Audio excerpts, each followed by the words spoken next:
Insiste, só que agora pelo setor esquerdo, Jean Victor. A bola já vai sendo triangulada, vai sobrar lá frente com a camisa 9, Alexandro. Na boca do gol, pegou, bateu, soltou, Pedrão, bola vai entrando, é gol! É gol, é gol, é gol, é gol, é gol! Gol! É gol, é gol, é gol, é gol, é gol! Do Botafogo! Botafogo, Botafogo, orgulho de Ribeirão. Sua fibra. Na marca de 9 minutos, Matheus Barbosa, camisa 8. Na sua gente. Depois do chute forte do Alexandro, faz boa defesa o Pedro Rocha, só que solta a bola.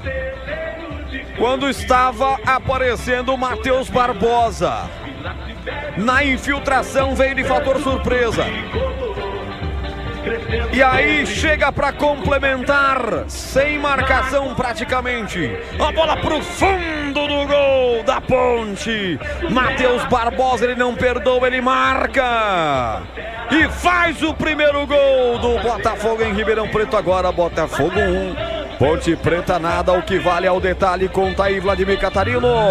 Que jogada bonita do Botafogo, né? Começou com o próprio Matheus Barbosa. Ele rolou a bola para o camisa, o 10, o Gustavo Bochecha, que com um toquinho achou o Alexandro quebrando a marcação ponte pretana. Chutou forte e a defesa do Pedro Rocha foi em 2 tempos, não conseguiu segurar. E aí o Matheus Barbosa surgiu como elemento surpresa e mandou para o fundo das redes. Tá aberto o placar em Ribeirão Preto. Agora o Botafogo tá na frente 1-0. Começou